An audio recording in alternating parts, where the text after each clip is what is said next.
Welcome, ladies and gentlemen. Every 2 years, the OECD presents. Cada 2 años, la OCDE ha estado interesada en medir el bienestar. Hoy, en el año 2015, lo estamos haciendo.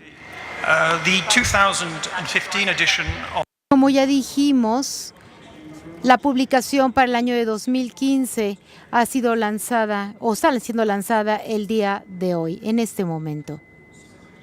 El secretario general, José Ángel Gurría, va a hacer la presentación y Martín Durán lo va a acompañar, que está a cargo de estadística. Después de la presentación, vamos a abrir el foro para preguntas de los medios. Muchísimas gracias.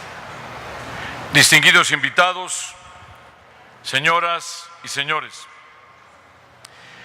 me da mucho gusto estar en México, aquí en la Perla Tapatía, para presentar la tercera edición de uno de los estudios más importantes de la OCDE, el llamado House Life, o como le decimos en español, ¿cómo va la vida? Yo les comentaba al principio en la presentación en el foro principal que si a nosotros nos preguntan ¿cómo va la vida? Corren el peligro de que les demos uno de estos libros voluminosos, pero además que les demos uno en particular que tenga que ver con, por ejemplo, ¿cómo va la vida en México? Esto lo hacemos para todos los países. Hay un capítulo nacional de cada uno de los países miembros, más una serie de países que llamamos Key Partners o socios clave, Brasil, China, India, Sudáfrica, Indonesia, etcétera, a los cuales le seguimos la pista también con estos indicadores. Por cierto, también el capítulo nacional está en español y en inglés, y les recomendaría sobre todo que a la hora de hablar de México vean el capítulo nacional, el folleto, la separata, porque contiene la información más reciente posible. El libro tiene restricciones en cuanto a cuándo se manda a imprimir, cuándo se corta la información. En cambio, este tiene mayor flexibilidad, siendo un folleto, y tiene información más reciente. Quiero felicitar a Martín Durán y a todo su equipo, porque la producción de este estudio, esta tercera edición, es sumamente revelador, cada vez más revelador conforme avanzamos en cada una de las ediciones y además cada uno de los flecos, cada uno de los detalles, cada uno de las conforme vamos profundizando en el trabajo. Amigos, ya llevamos 7 años de crisis y todos los gobiernos del mundo están enfocados en cómo crecer, cómo recuperar el crecimiento en algunos casos, cómo mantener el crecimiento. Este momento de recuperación y de replanteamientos de muchos de nuestros preceptos económicos es ideal para preguntarnos ¿para qué queremos crecer? Y es que hay que reconocer que el crecimiento no es un fin en sí mismo, sino un medio para aumentar el bienestar de nuestra gente y nuestras sociedades, como ya lo vimos durante el foro hoy en la mañana. En la OCDE, cuando preguntamos ¿cómo va la vida? En México o en cualquier otro país, la prioridad a la que estamos apuntando es que el progreso es mucho más que el PIB y que si bien el crecimiento del PIB es importante, no estamos tratando, por cierto, habría que confundir, el PIB sigue siendo un elemento fundamental de análisis, el PIB per cápita sigue siendo un elemento fundamental del comportamiento y evolución de una economía y una sociedad, pero ciertamente distan mucho de ser los únicos. Estamos hablando entonces de un nuevo compás, de una nueva forma de medir el comportamiento de la sociedad, con un instrumento más sofisticado, una especie decía yo en la mañana, de GPS, de posicionador geográfico, para medir el progreso entendido como el aumento de calidad de vida de las personas. Desarrollar ese GPS nunca ha sido más necesario. A unas semanas de la adopción de los Objetivos de Desarrollo Sostenible y al acercarse la fecha de la Conferencia de las Naciones Unidas sobre el Cambio Climático en diciembre próximo, el mundo exige medidas efectivas más amplias que reflejen el impacto de nuestras políticas y de nuestras economías y ese impacto que ejercen sobre los factores esenciales de la vida, desde nuestro bienestar hasta el medio ambiente. Esta edición de ¿Cómo va la vida? Proporciona la evidencia más reciente sobre el bienestar en 11 dimensiones de la calidad de vida que hemos utilizado desde el 2011, 2013, 2015. Lo hacemos cada 2 años, esta es la tercera edición, y que abarcan desde medidas objetivas sobre empleo o ingreso, simplemente medir cuántas personas tienen empleo, tienen ingreso, medio ambiente, equilibrio respecto de la vida y el trabajo, cómo se sienten las personas respecto de su propia vida, una evaluación que es muy personal, casi íntima. No estamos hablando de grandes promedios nacionales, eso se obtiene después de que algunos miles, eventualmente algunos millones han hecho su propia evaluación personal y podemos entonces obtener los grandes promedios a nivel social. Esta edición de ¿Cómo va la vida? También da los primeros pasos para reflejar los aspectos que llamaríamos de relación del bienestar.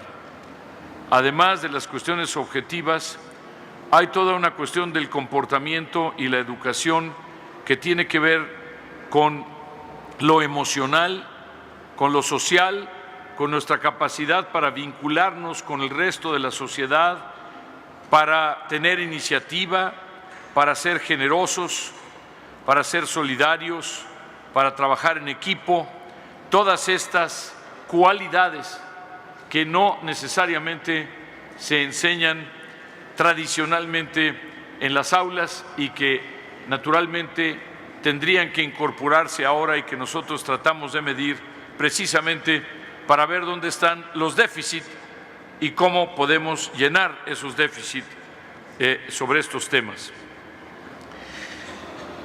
Había una persona que me comentó al llegar aquí que ojalá que yo mencionara el tema del voluntariado y de la importancia del voluntariado en la sociedad, en la vida, por acá. Y quisiera decirles también que parte de lo que medimos son precisamente la disposición para el trabajo voluntario y también el nivel de confianza con el que abordamos, con el que enfrentamos la vida, la confianza en las instituciones, la confianza en nuestra democracia, la confianza en nuestros funcionarios, la confianza en instituciones como los congresos, los parlamentos, las multinacionales, los sistemas bancarios, los organismos internacionales, es decir, la confianza en el ser humano, en los demás, la confianza en la otra persona que necesita que la apoyemos y curiosamente encontramos, nos sorprende que las personas que tienen más confianza en los demás y en ellos mismos son también las personas que llevan a cabo más tareas de voluntariado. De manera que estamos hablando realmente de la vinculación de la totalidad de los indicadores de la calidad de la vida. Este esfuerzo da continuidad también a nuestro trabajo orientado a reflejar factores como el apoyo social, el compromiso cívico, en qué medida participamos en los esfuerzos cívicos desde la participación en nuestras comunidades locales hasta la participación última de participar en los procesos electorales o inclusive, permítanme destacar 3 de las conclusiones clave, yo las llamaría revelaciones de este estudio. Primero, el estudio incorpora una sección nueva sobre el bienestar de los niños.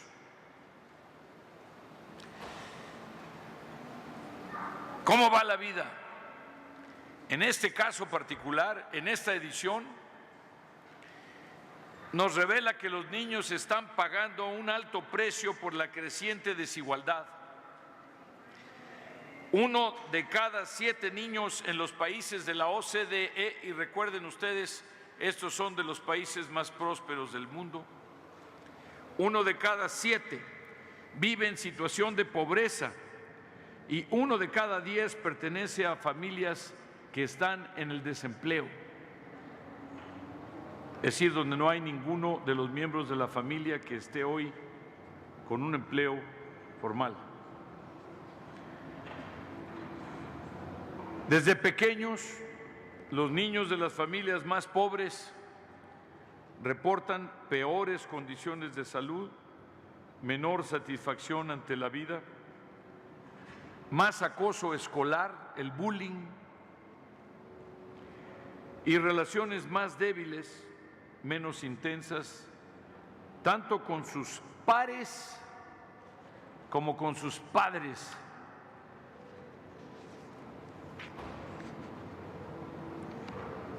Ha habido avances desde que estos temas se pusieron en la mesa de las discusiones de las políticas públicas, no hace mucho, pero los avances claramente no son suficientes. En largo plazo no es justo, pero tampoco es viable desde el punto de vista económico condenar a los niños de las familias más desfavorecidas a vivir en peores condiciones que sus pares de mayores recursos, que otros niños más afortunados. Necesitamos trabajar mucho más para romper este ciclo, ya que los malos resultados no solo se perpetúan de una generación a otra, lo cual es una negación del concepto de desarrollo, sino que también tienden a influir en muchos otros ámbitos de la vida. Una segunda conclusión, entre otras, del estudio de cómo va la vida, destaca la función que el voluntariado puede desempeñar para mejorar la vida tanto de los voluntarios como de las personas a quienes ayudan. El voluntariado es importante pilar de la participación cívica en muchos países de la OCDE. En promedio, 1 de cada 3 personas de la OCDE, en la OCDE, en las poblaciones de los países miembros de la OCDE, trabaja como voluntario a través de alguna organización, por lo menos una vez al año. Estas actividades contribuyen de manera importante al bienestar de las personas, pero no aparecen en nuestras estadísticas económicas. Nosotros nos pusimos a hacer el cálculo. Si asignamos un valor al tiempo que las personas dedican al voluntariado en la OCDE, le asignamos algún valor en términos del costo de la hora trabajada, etcétera, vemos que equivale a casi 2% del PIB de la OCDE, de los países de la OCDE. Impresionante. A veces, por cambiar 0.1, 0.2, 0.3, hacemos enormes cambios legislativos y hacemos enormes cambios, esfuerzos políticos. Aquí estamos hablando de una calidad que vale más del 2% del tamaño de nuestras economías, que es la disposición de las personas para trabajar en favor de los menos afortunados. Desafortunadamente, no todos disfrutan de estos beneficios. Los grupos desfavorecidos, como los desempleados o las personas con ingresos bajos, están más desvinculados de la sociedad civil. Tienen menos confianza en los demás y en las instituciones orientadas a servirles. Dudan enormemente de la posibilidad de las instituciones, de los gobiernos, de poder resolver mi problema, el mío personal, el mío propio. También, como dije, estas personas muestran menor disposición para el trabajo voluntario. Y el resultado de lo anterior es que todos salimos perdiendo, porque las personas económicamente desfavorecidas permanecen excluidas de los beneficios resultado de actividades que permiten dar forma y mejorar a nuestras sociedades. Se trata de una gran oportunidad perdida que nos indica claramente que para sociedades incluyentes se requiere mucho más que simplemente resolver las desigualdades en los ingresos. Conviene recordar también que el bienestar que pierden las personas y las comunidades no se distribuye de manera uniforme entre los países. Esto me lleva a la tercera conclusión que deseo compartir con ustedes en lo que se refiere al bienestar. Y es que independientemente del nivel relativo de ingresos o del PIB per cápita, no hay ningún país que lo tenga todo. Esta edición de ¿Cómo va la vida? Muestra que la región donde una persona vive influye significativamente en sus oportunidades para vivir mejor. Las diferencias en bienestar dentro de los países, dentro de un país en lo individual, pueden ser tan grandes como las diferencias entre países. Y les doy un ejemplo del ámbito educativo. Nos acompaña Montserrat Gomendio, que es nuestra subdirectora de Educación, hasta hace poco secretaria de Estado de Educación en España. Aquí en México, en el DF, la capital, 58% de la fuerza laboral terminó la educación media superior. Esta es una cifra comparable con la de España, incluso mayor que la de Portugal. Es decir, algunas áreas de México tienen indicadores en este tema particular tan importante de la educación, tan buenas como las de algunos países de mitad de la tabla en términos de ingreso en Europa. Pero en Chiapas el porcentaje no es de 58%, es de 27%, de menos de la mitad.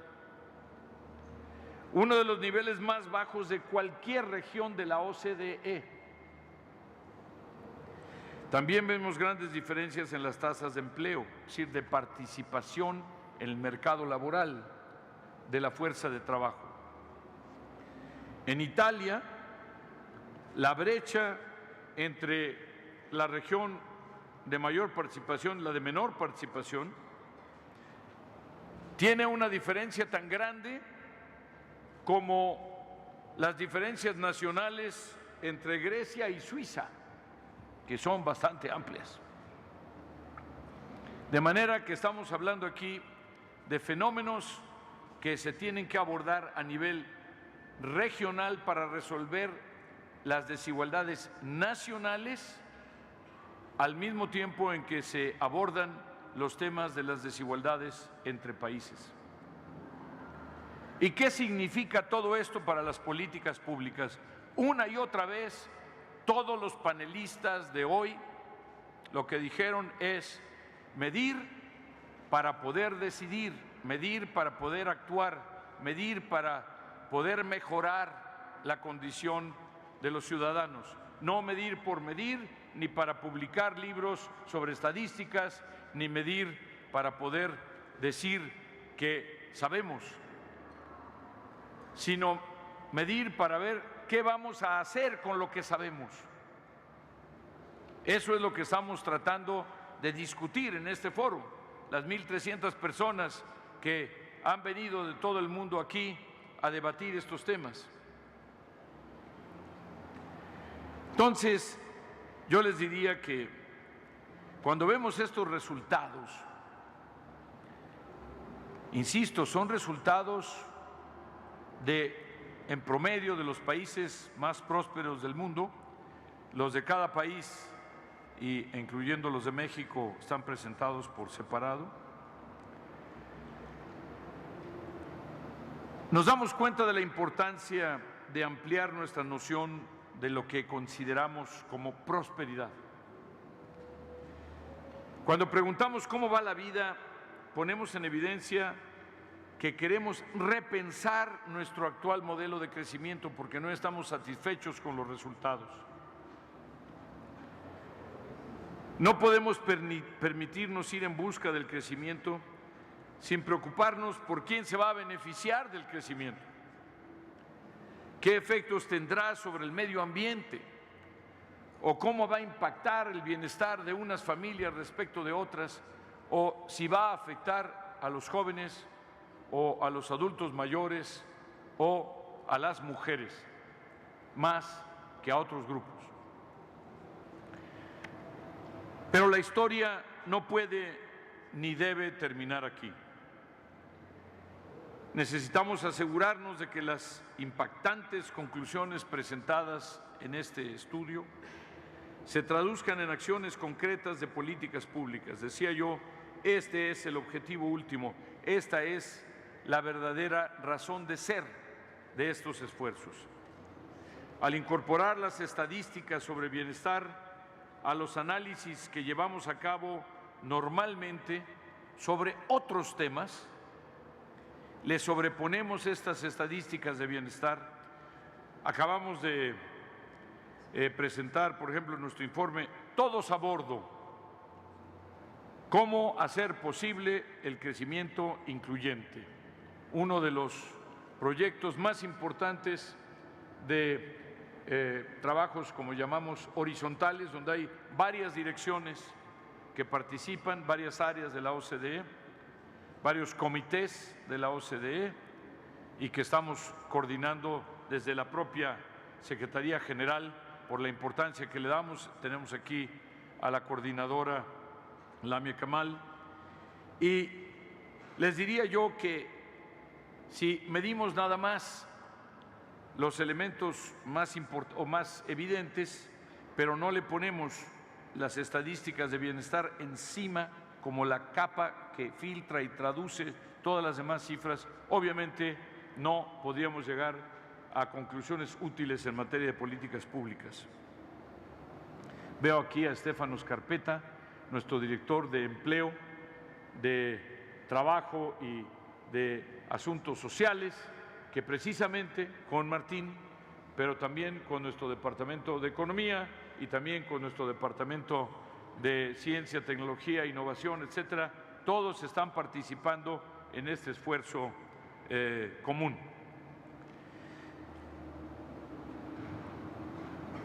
Yo les diría que lo que estamos tratando de hacer, y lo vamos logrando cada vez más en cada una de las ediciones conforme vamos aprendiendo más de esto. Estamos hablando de algo que está cortando la frontera de lo que se maneja y cómo se manejan las cifras, cómo se manejan las recomendaciones en materia social,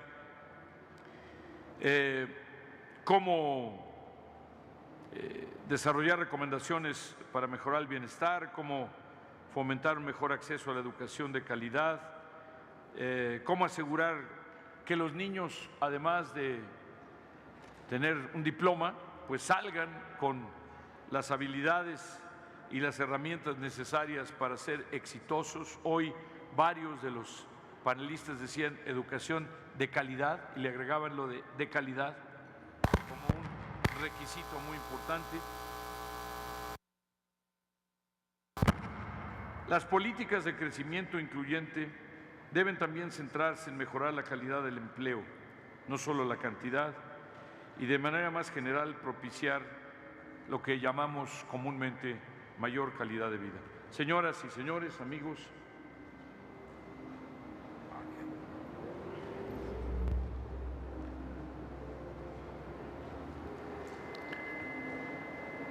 si lo podemos medir, no estoy seguro que esté mejor. Si lo podemos medir, lo podemos manejar. Si lo podemos medir, lo podemos administrar. Si lo podemos medir, lo podemos mejorar. Hemos mejorado ya muchos de nuestros métodos de medición. Hemos tratado de mejorar nuestra propia forma de hacer las cosas dentro de la OCDE. Entonces ahora estamos mejor preparados para hacer mejor las cosas en nuestra responsabilidad frente a la sociedad. ¿Qué recomendaciones le vamos a hacer a la sociedad al terminar estos trabajos? Por ejemplo, mañana, ya tenemos un hijito del trabajo de cómo va la vida. Este es la mamá o el papá, no sé, supongo que para ser políticamente correcto debo decir que es la mamá. Pues el hijito se llama Midiendo el Bienestar en los Estados. En los estados. Aquí está la versión en inglés, en los Mexican States.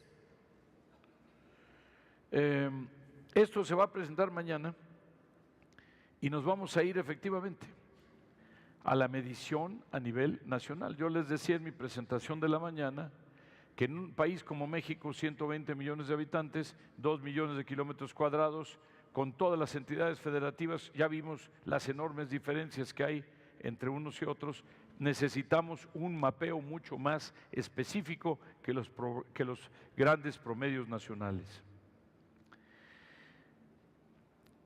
Si bien preguntar cómo va la vida es solo un primer paso, pero se trata de un paso absolutamente decisivo. Las 11 dimensiones del bienestar cubiertas en el informe, el enfoque de los factores que las van a sostener a lo largo del tiempo, no solo un día, no solo el día del reporte, sino permanentemente, nos aportan una imagen mucho más completa de cuál es la verdadera situación de las personas. Se trata de un poderoso instrumento de comunicación entre la sociedad y sus líderes. Nuevamente, no es estadística, no son números, no son datos. Imagínense ustedes que logramos avanzar suficiente en esta disciplina, que es lograr captar de la sociedad qué es lo que les quita el sueño, qué es lo que quieren, a qué aspiran y qué exigen. Y también dónde están insatisfechos. Para que en lugar de que se salgan a la calle con oportunidad, las autoridades puedan identificar, reaccionar y ajustar su oferta de servicios para que se vayan quedando satisfechas estas demandas que en el tiempo naturalmente irán cambiando.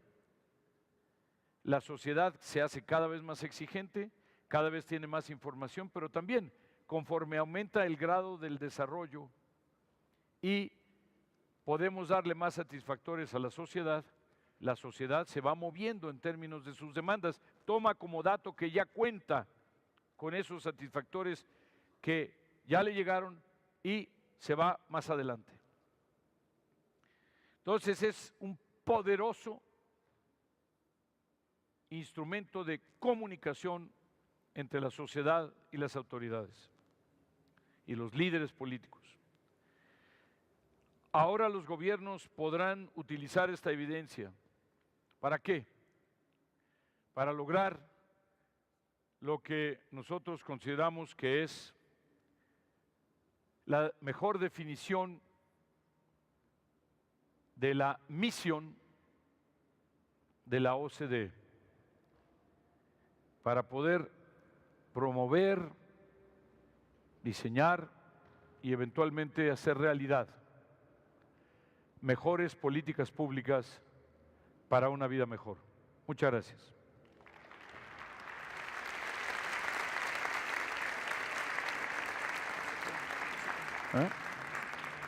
Vamos ahora a sentarnos por aquí.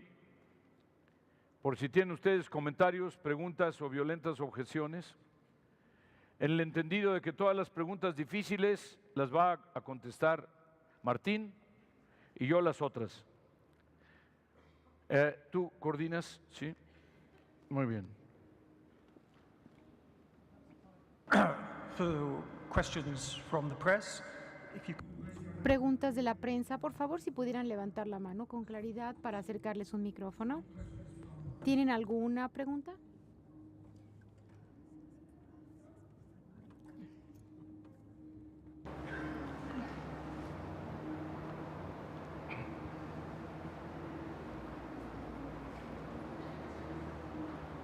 Sí, buenas tardes, Antonio Hernández del Universal. Quisiera preguntar, secretario Gurría, si nos pudiese dar algunos otros detalles sobre este estudio, cómo va la vida en México, si este comentario que hizo sobre la niñez obviamente abarca a los niños mexicanos, pero si se encontró algún factor en particular que esté afectando a este sector de la población y también lo que tiene que ver con educación y empleo. Gracias. It's about Mexico. Déjeme comentarle algunas cosas que tenemos aquí en el documento mismo de cómo va la vida en México, pero también de cómo se comparan con otros países. En México, 29% de los empleados, de los trabajadores, trabaja 50 horas o más por semana. Larguísimas horas. Si ustedes escucharan el debate que hay en el país donde nosotros tenemos la sede, que es Francia, donde establecieron la semana de las 35 horas hace muchos años, y en donde naturalmente hoy algunos de las autoridades inclusive están, pues bueno, intentando actualizar esto, porque claramente la productividad de Francia es muy alta en el trabajo por hora, pero el problema es que trabajan muy pocas horas, entonces obviamente el producto no es muy elevado. Y bueno, cuando uno esperaría que se pongan a discutir esto con mucha naturalidad, ¿verdad? Es un problema muy claro. Y bueno, vean ustedes la calidad, la intensidad, la fuerza del debate, la polarización del debate, se darían cuenta de esto de que nosotros trabajamos 50 horas a la semana. Bueno, pues es en un caso como Francia sería impensable. El promedio del número de personas que trabajan 50 horas es 12,5. En la OCDE nosotros estamos casi en 30%, 2,5 veces, ¿no? Para darles una idea de lo... claro, esto no habla de la productividad. Nuevamente, los franceses trabajan 35 horas con muy alta productividad, generan un relativamente alto producto. En México trabajamos 50 horas con una baja productividad y por lo tanto la generación de producto es relativamente modesta. Pero además hay el problema de que si trabajamos más allá de un cierto número de horas a la semana, empieza uno con rendimientos decrecientes y a afectar la calidad de vida en muchas diferentes maneras. Entonces, no necesariamente el trabajar 50 horas a la semana es ni bueno, ni recomendable, ni tampoco es algo que nosotros diríamos que debería ser parte de las políticas públicas. Pero, por supuesto, ¿dónde está la mejor práctica? Bueno, pues en alguna parte in between, ¿verdad? Es claro que tenemos casi dos extremos en donde hay que situar las soluciones en alguna parte en medio. Conexiones sociales, por ejemplo. Solo 77% de los mexicanos dice que tienen con quién contar en momentos de dificultad. Esto es una estadística muy interesante. Además, no se hace con frecuencia este tipo de preguntas. En la OCDE es casi el 90%. Uno hubiera pensado que por la estructura de la familia ampliada, etcétera, en México, habría una respuesta mayor y que más bien las familias nucleares o más aisladas en países como los países europeos o anglosajones darían lugar a que la cifra fuera casi al revés, de que en México la gente contara con más apoyo. Sin embargo, no es así. Es interesante. 24% de las personas en México viven en áreas en que el contenido de partículas en la atmósfera está más allá de lo que dice o sugiere o recomienda como máximos la Organización Mundial de la Salud. Sin embargo, aquí la cifra no es tan distinta que en la OCDE, porque también la cifra de la OCDE está un poco por encima, pero no demasiado, no estamos tan desfasados. Se los digo como un ejemplo de un área en donde el país está en mejor condición comparativa. ¿Quiere decir que México no tiene problemas de medio ambiente? No, quiere decir que no está solo los problemas del medio ambiente, que no es lo mismo. No es consuelo, pero aquí yo debo decir con enorme admiración y respeto que México fue un país, el primer país de desarrollo que puso sus metas para ahora, para la COP21 de París, ¿verdad? Metas muy ambiciosas y no se esperó a que los demás dijeran cuánto van a hacer ellos, sino que dijo: yo lo voy a hacer porque esto es bueno para México, punto, es bueno para la humanidad. Entonces, les comento esto. México tiene una tasa de desempleo de largo plazo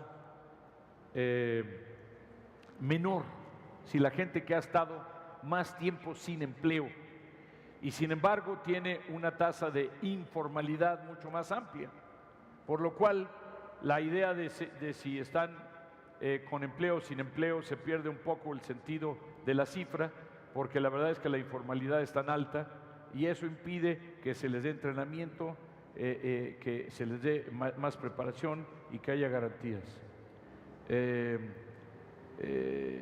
En términos de, por ejemplo, las viviendas con saneamiento, es decir, con baños funcionales, ha aumentado de manera muy importante. La proporción en el ingreso de las personas y lo que gastan en tener sus propias viviendas.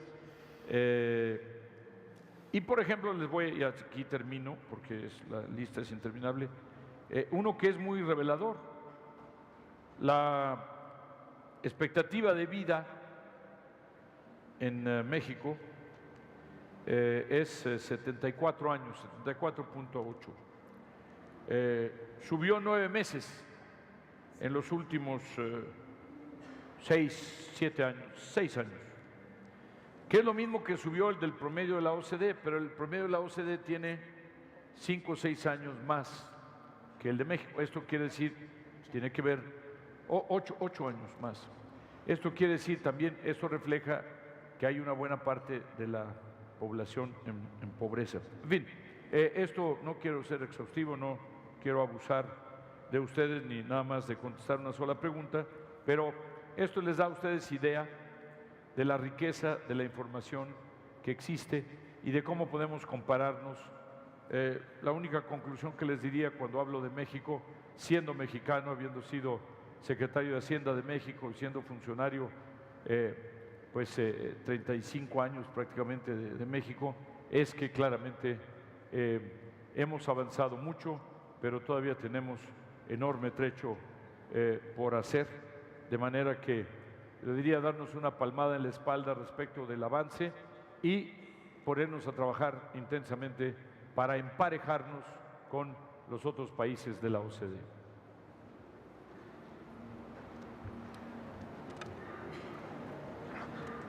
I think we'll have to, oh yeah, we've got one. Una más.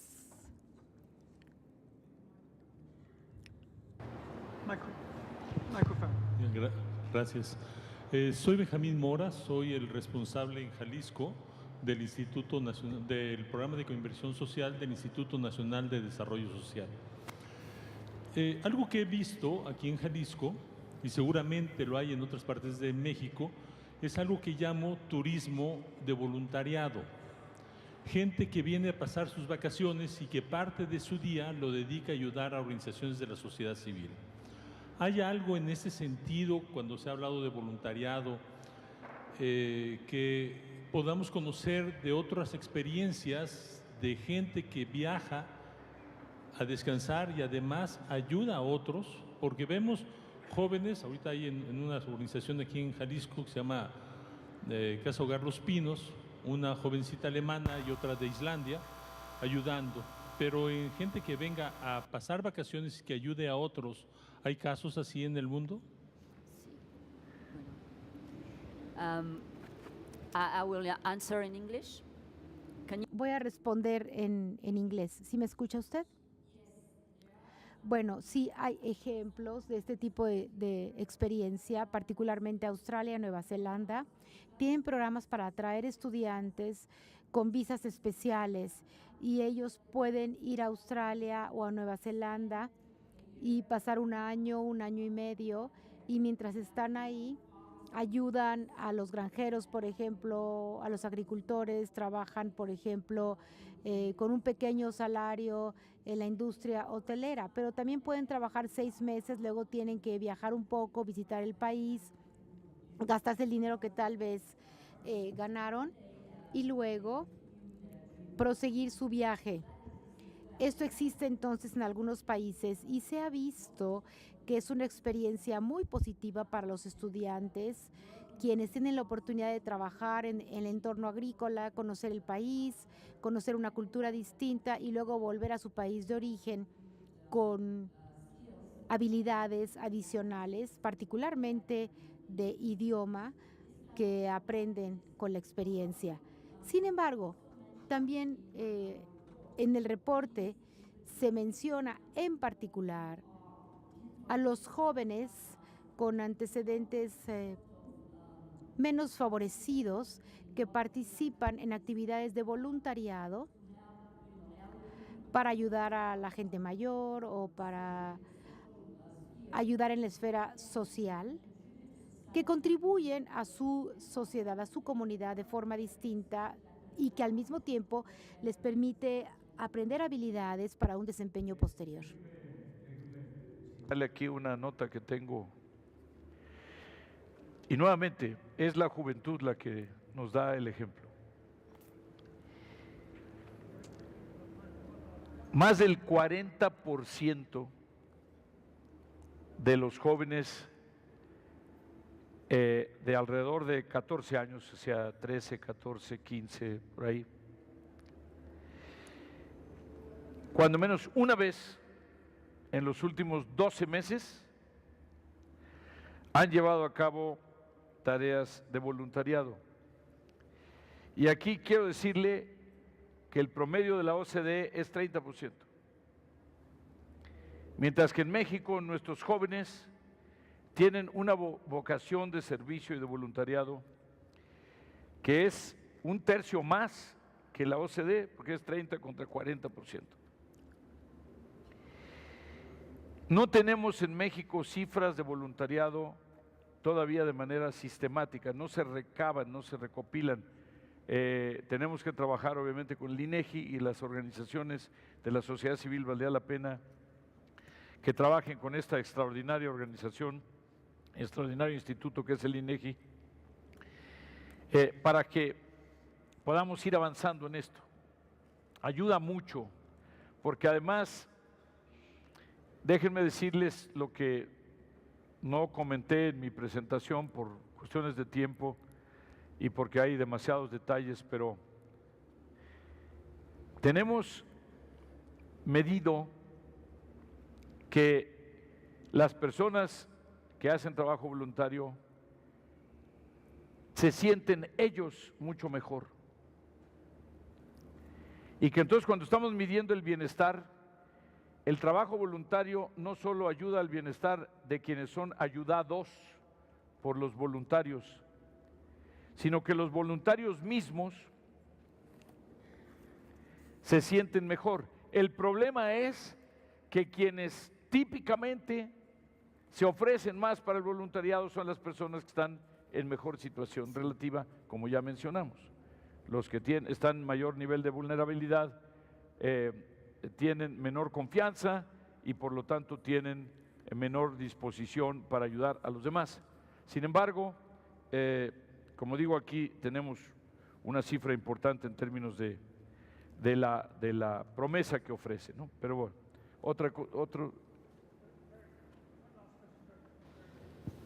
Bueno. Sí, de pie, por favor. Pues, bueno, es de Sin Censura, es un medio electrónico, tenemos fundamentalmente presencia en el estado de Morelos, pero la pregunta es la siguiente.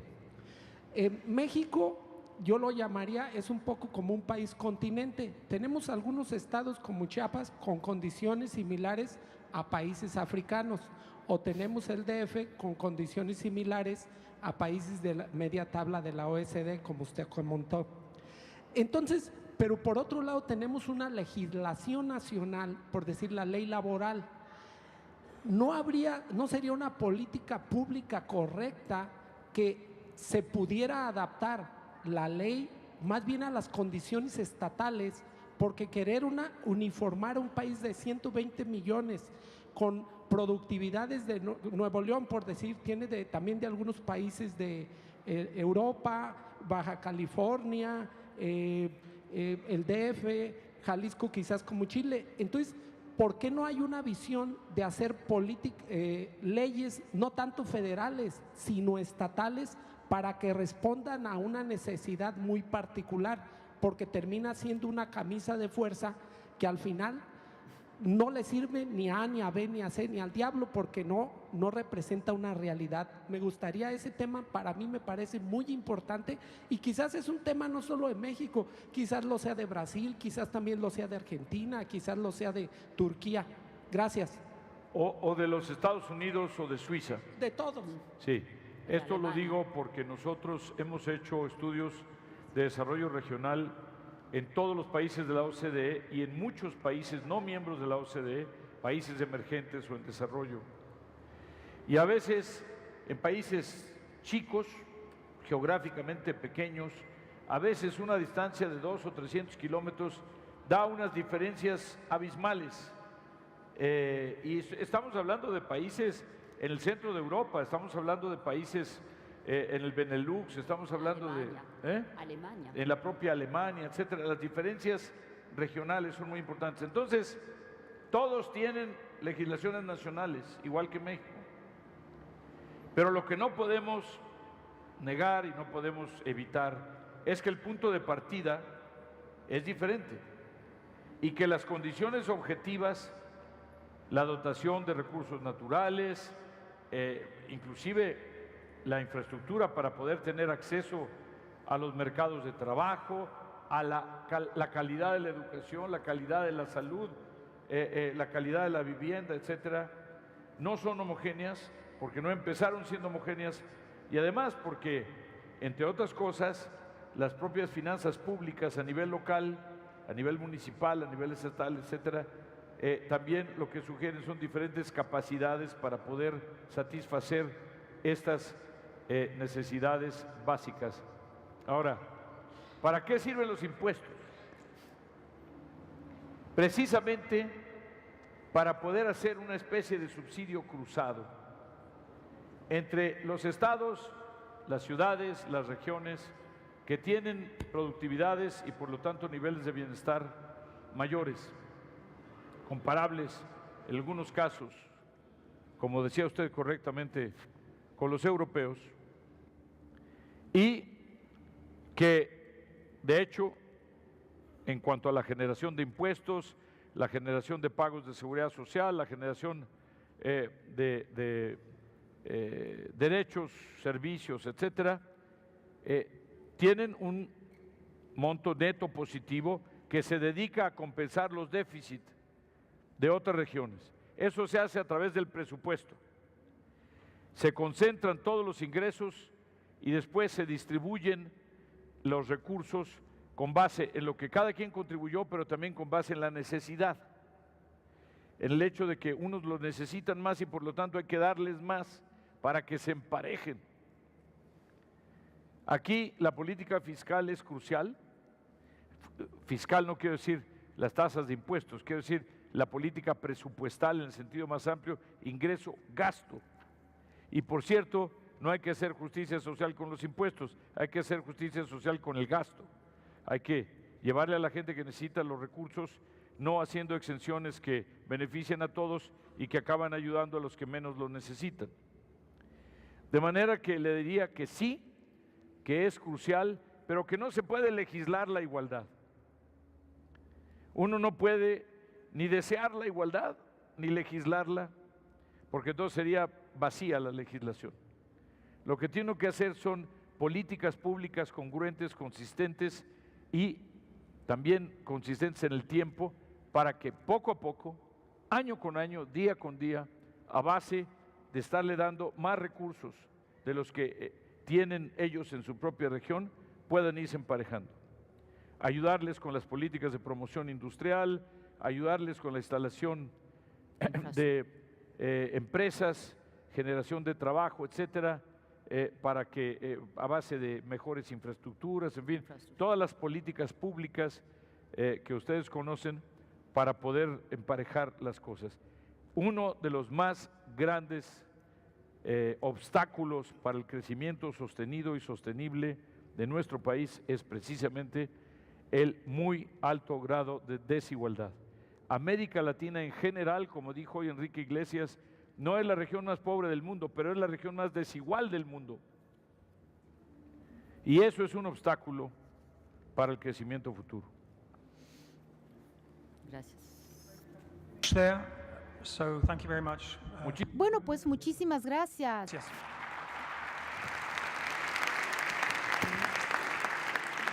Just a reminder, all the information on How's Life is available on the OECD website.